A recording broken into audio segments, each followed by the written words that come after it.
Bonjour, bienvenue à cette nouvelle rencontre euh, scientifique avec Dorothée Goffin, la professeure Dorothée Goffin de l'Université de Liège, mais surtout Dorothée Goffin qui est directrice du Smart Gastronomy Lab qui lui se situe à Gembloux. Gembloux Agrobiotech qui fait partie de l'Université de Liège, voilà pour les liens avec l'université. Euh, Dorothée, vous êtes à la tête du Smart Gastronomy Lab. Alors, commencez peut-être par nous dire quelques mots sur ce laboratoire. Alors, le Smart Gastronomy Lab, c'est un laboratoire qui travaille sur tout ce qui est alimentation du futur. Et donc, on a deux grands types d'actions. On aide les entreprises à développer des nouveaux produits qui sont plus sains, qui sont plus durables, qui sont plus sobres aussi au niveau de leur fabrication. Et d'un autre côté, on fait de la recherche scientifique sur des sujets, donc essayer de trouver des alternatives, des nouveaux types de produits et de nouveau des procédés qui sont plus respectueux du produit et surtout du consommateur. On va jouer ping-pong avec le micro. Alors, des nouveaux produits, ça concerne des produits à la fois bien terrestres, évidemment, mais aussi bien spatiaux, et c'est précisément la thématique spatiale qui nous occupe aujourd'hui. Vous êtes active aussi au niveau du Smart Gastronomy Lab dans les menus, j'ai envie de dire de manière très générale, euh, des astronautes de demain. Alors, est-ce que c'est dans les cuisines de Jean Blou qu'on prépare les menus que dévoreront peut-être un jour ceux qui iront vers Mars ou vers la Lune, ou tout simplement, pour autant que ce soit simple, les astronautes de la Station spatiale internationale? Oui, alors effectivement, on s'intéresse à l'alimentation spatiale. Pourquoi? Parce que c'est un défi énorme déjà et que c'est tout ce qu'on aime. C'est-à-dire qu'un astronaute, il doit manger des choses qui sont nutritionnellement meilleures pour pouvoir résister finalement à ces conditions spatiales. On doit avoir des produits qui sont donc riches en nutriments. On doit avoir des produits qui sont évidemment safe pour ne pas rendre malades ces pauvres astronautes qui sont déjà confinés dans des boîtes. Et puis surtout, il faut avoir une approche qui est très circulaire, c'est-à-dire qu'on doit avoir des procédés de fabrication qui sont sobres, qui utilisent peu d'énergie, peu d'eau. On doit tout recycler en fait quand on fait de l'alimentation au sein d'une navette spatiale, puisqu'on ne doit rien perdre, on doit tout récupérer. Et donc, c'est tous des défis en fait qui sont des défis de demain sur Terre et qui sont centralisés, cristallisés dans cette recherche spatiale. Et donc, c'est évidemment des thèmes qu'on adore. Et que vous explorez de différentes manières. J'imagine que vous travaillez à la fois sur les matières premières à cuisiner ou à amener dans l'espace, ou peut-être à développer dans l'espace, à cultiver dans l'espace, euh, à la lumière de tout ce que vous venez d'expliquer, donc les qualités nutritionnelles, etc. Mais aussi la manière de les préparer et j'imagine à la fin la manière de les rendre appétissantes et attractives pour des personnes qui vont passer des mois et peut-être pour certains des années loin de la planète. Oui, effectivement, on a des astronautes qui sont enfermés dans des boîtes, hein, et donc il faut quand même leur donner des produits qui sont attractifs. Et puis il y a cette nouvelle façon de travailler de l'ESA, de pouvoir proposer des produits frais. C'est-à-dire que quand on est astronaute, soit on a des sachets lyophilisés, ou soit on a de la nourriture qui est mise sous vide, etc., qu'on doit réchauffer dans des appareils comme des micro-ondes et ce genre de choses-là. Et donc ici, l'idée maintenant de l'ESA, c'est de pouvoir aussi produire au sein des navettes spatiales. Donc ne pas faire que amener la nourriture, ce qui demande beaucoup d'énergie, puisqu'on va transporter en fait toute cette nourriture-là, ça va coûter cher au niveau voilà, carburant, etc. Mais plutôt de produire sur place en continu et de pouvoir nourrir finalement l'astronaute dans un système qui est un système fermé. Et ça, c'est le projet Mélissa, qui vraiment ambitionne de pouvoir produire, récupérer voilà, l'urine des astronautes, par exemple, pour récupérer l'eau, les nutriments, cultiver sur place, que ce soit des plantes ou que ce soit, dans notre cas, de la biomasse microbienne qui permet de produire finalement des protéines fraîches à haute valeur ajoutée au sein des navettes spatiales directement. Et dans ce cadre-là, notre mission, c'est de pouvoir développer des outils qui permettent de transformer cette biomasse microbienne en des aliments qui sont attractifs, qui sont bons, qui sont nutritionnels et qui peuvent être mangés tous les jours par les astronautes. Donc, pour être très clair, vous ne travaillez pas sur la production de carottes, de pommes de terre ou de salades en orbite ou dans un engin spatial, mais vraiment, vous travaillez sur des micro-algues, si j'ai bien compris, qui ont des caractéristiques, c'est la spiruline, si je ne me trompe pas, Oui. vous le préciserez dans un instant, qui ont des caractéristiques tout à fait intéressantes d'un point de vue nutritionnel, y compris en ce qui concerne les protéines. Euh, mais donc là, on parle de micro-algues, c'est-à-dire de choses finalement très très petites, très vertes aussi, si je ne me trompe pas. Comment est-ce que vous les produisez en fait? Comment est-ce qu'on amène en microgravité, dans un environnement clos, des astronautes à produire une partie de leur nourriture? Donc en fait, dans le futur, il y aura des plantes et il y aura aussi, par exemple, du riz qui pourrait être cultivé dans les navettes spatiales. Mais ici, on se focalise vraiment sur l'apport en protéines. Et donc l'apport en protéines, on ne va pas commencer à élever des vaches en microgravité, on est bien d'accord. Et donc ici, on va aller chercher des micro-organismes qui sont extrêmement riches en ces protéines, mais aussi des protéines qui sont très facilement produisibles rapidement et avec des hauts rendements. Donc ici, on va utiliser en fait des bioréacteurs qui vont nous permettre de cultiver ces bactéries et de les accumuler. Alors l'avantage de ces bactéries aussi, c'est qu'elles vont capter le CO2 que les astronautes vont produire et vont rejeter de l'oxygène. Et donc, il y a déjà une partie de recyclage. On va les cultiver dans de l'eau, cette eau va être récupérée par la suite, on va remettre des nutriments dedans. Et donc, en fait, on a toute une approche qui est circulaire. On va produire la microalgue, on va l'accumuler au cours de la journée, et puis après, on va pouvoir la récupérer pour en faire un aliment, et l'aliment va pouvoir être mangé par l'astronaute. Donc ça permet vraiment, c'est un modèle où on peut produire très rapidement des protéines de très haute qualité, avec en plus des nutriments comme des antioxydants, des minéraux, etc., dans un milieu clos, avec un rendement qui est vraiment très important. Mais la difficulté, c'est qu'on a un produit qui est très difficile. On a une espèce de biomasse qui contient jusqu'à plus de 80% d'eau, qui est verte, qui a un certain goût, une certaine odeur. Et donc, nous, tout notre travail, c'est de pouvoir adapter finalement des formulations, donc adapter des produits qu'on va pouvoir produire à partir de cette biomasse fraîche. Et donc là, tout est la partie sur plutôt la conception des aliments. Et puis après, il y a comment finalement cuire, préparer ces aliments dans des conditions spatiales, c'est-à-dire en microgravité, avec toutes les contraintes qu'on a dans une navette spatiale. On va parler de la cuisine dans un instant de ces produits, mais je ne conçois pas très bien comment des micro-algues peuvent devenir à un moment autre chose qu'une espèce de mélasse verte, si je puis m'exprimer ainsi. Vers quel type de produit fini, plutôt bien connu sur Terre, et sans doute apprécié des astronautes plutôt qu'une espèce de bouillie verte. Ouais. Sur quel type de produit fini travaillez-vous? Qu'est-ce que vous proposez actuellement? Alors, comme je disais, le concept, c'est qu'on apporte en fait une biomasse qui est très riche en eau. Donc, en gros, l'ingrédient principal de la biomasse de spiruline, c'est de l'eau. Donc, on doit adapter finalement les formulations par rapport à cette contrainte-là. Et donc, on va choisir des produits qui, au départ, ont une forte teneur en eau. On a voulu choisir aussi des produits qui étaient internationalement appréciés par le consommateur, en sachant que dans l'ISS, il va y avoir toutes les nationalités représentées. Et donc, du coup, on s'est penché actuellement sur 3 matrices principales, donc des produits de grande consommation que les gens adorent, c'est-à-dire les pâtes, les burgers, comme les burgers végétaux finalement, et les gaufres, puisqu'on est quand même un peu belge, donc on va aller chercher des produits qui sont appréciés aussi. Et donc, on va prendre cette biomasse fraîche et on va finalement, le système qu'on a développé, c'est de prendre des poches sous vide. Donc, la navette spatiale va finalement transporter ces poches sous vide dans lesquelles on a tous les ingrédients sous forme sèche, tous des ingrédients naturels, donc on essaie d'éviter les additifs, etc.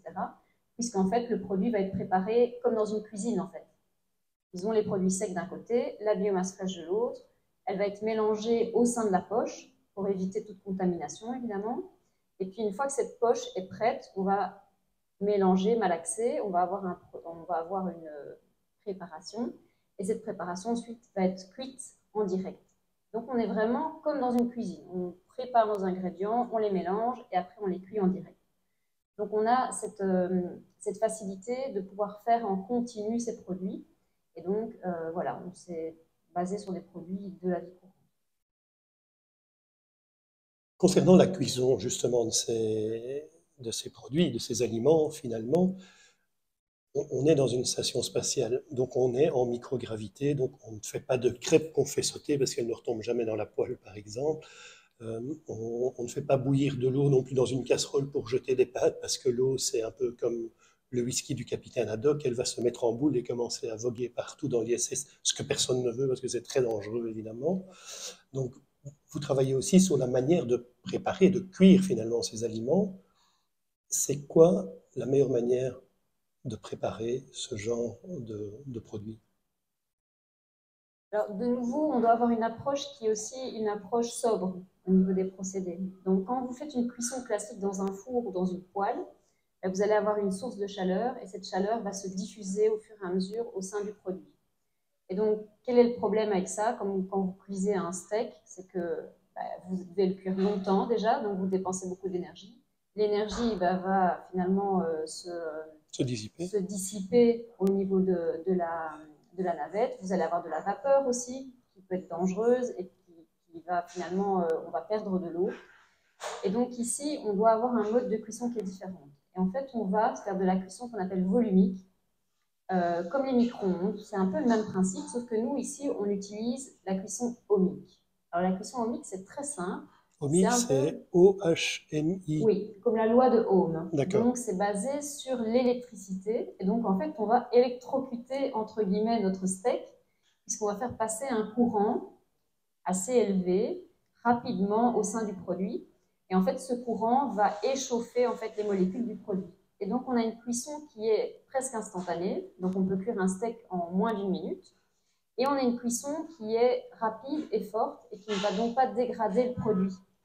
Donc, on va vraiment avoir une flash cuisson qui va être optimum au niveau de la dépense d'énergie parce que toute l'énergie électrique qui est diffusée dans le produit va être utilisée pour chauffer celui-là. Donc, on aura peu de dégagement de chaleur, peu de dégagement d'eau et surtout, on va dépenser très peu d'électricité. Et donc, on a un système qui est compact et qui est adapté au fait d'aller dans une navette spatiale et qui, en plus, est ultra sobre et donc rentre dans tous les critères de ce projet Mélissa où on doit être circulaire. Ce projet de Mélissa est un projet de l'ESA qui existe depuis plus de 20 ans et dans le cadre duquel vous travaillez dans le cadre d'un contrat de 2 ans avec l'Agence spatiale européenne. Quels vont être vos résultats à la fin de ce contrat? Alors, l'idée de ce contrat de recherche, c'est vraiment de pouvoir développer 3 produits différents qui ont une certaine texture. Donc, on ne peut pas faire un milkshake ou une boisson à base de cette spiruline. On doit faire des produits qui ont une texture dure et qui permettent d'apporter 50% de l'apport protéique journalier à chacun des astronautes au sein de la navette spatiale. Et donc, on doit pouvoir développer les produits et ensuite développer tout le dispositif qui permet de partir de la biomasse qui est produite dans le bioréacteur jusqu'à des produits finis qui peuvent être consommés directement et de manière sécurisée par les astronautes. Et dans cette démarche, évidemment, il faut que tout soit le plus simple possible pour l'astronaute, que notre dispositif soit le plus, comment dire, soit le plus fiable possible, efficace, fiable, sobre, comme on l'a déjà dit. Et donc, il faut vraiment avoir une partie plus d'ingénierie alimentaire, le développement des produits, et d'un autre côté, l'ingénierie finalement du procédé de fabrication, et donc pouvoir développer le dispositif qui permettrait de faire ça. Vous avez parlé comme produit fini phare le burger, les pâtes, les gaufres, j'imagine de Liège, puisque c'est l'université de Liège. Mais si je ne me trompe pas, au départ de spiruline, tous ces produits auront un look un peu vert. Alors, des gaufres vertes, est-ce que c'est vraiment appétissant? Alors, voilà, vous avez la photo finalement de ces différents produits. Et donc, effectivement, ils sont verts, mais dans l'alimentation, il faut se dire qu'il y a toute une série de produits qui ont cette couleur-là. Donc, si vous prenez par exemple des pâtes aux épinards, effectivement, vous allez avoir des choses qui ressemblent quand même fortement à ce type de produit-là. Alors, quand on est un astronaute au sein d'une navette spatiale, on est déjà content d'avoir un produit qui est bon, déjà, qui sent bon, et puis surtout qui va apporter les nutriments dont on a besoin. Donc, ça, c'est des choses sur lesquelles on doit travailler, évidemment, l'acceptabilité de ce type de produit-là, mais la couleur de la spiruline, c'est ce qui donne aussi son caractère nutritionnel, et donc enlever la couleur de la spiruline, c'est aussi enlever toute une partie de ce qu'on peut apporter aux astronautes. Donc, on n'enlèvera pas la couleur, on va juste adapter pour que ce soit appétissant, au moins. Votre projet de recherche s'intitule Taste in Space, donc le goût dans l'espace. Là, on a beaucoup parlé de technologie, de transformation, de production d'éléments, mais l'aspect goût, on le retrouve où et quand?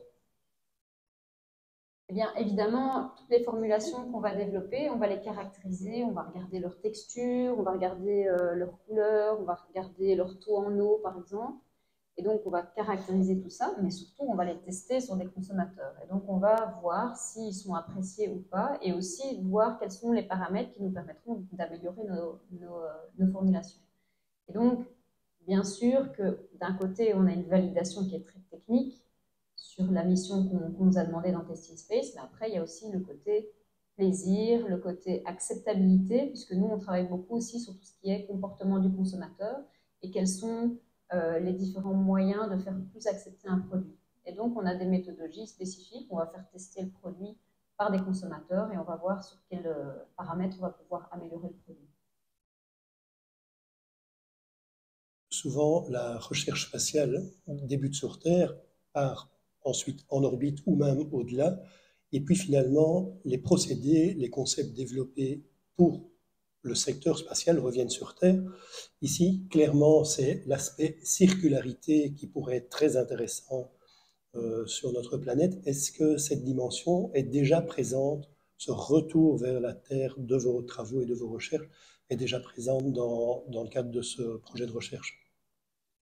Alors, effectivement, puisque à côté de ce projet-ci, on a un gros projet Région Wallonne qui va reprendre les 5 universités wallonnes, plus les centres de recherche agréés qui travaillent sur l'alimentation, où on va travailler sur un autre modèle de bactéries qui sont les bactéries pourpres. Et donc là, l'idée, c'est vraiment de partir de cette biomasse fraîche. Donc normalement, quand on utilise par exemple la spiruline, on la sèche. On a un ingrédient qui est facile à mettre dans plein de préparations différentes.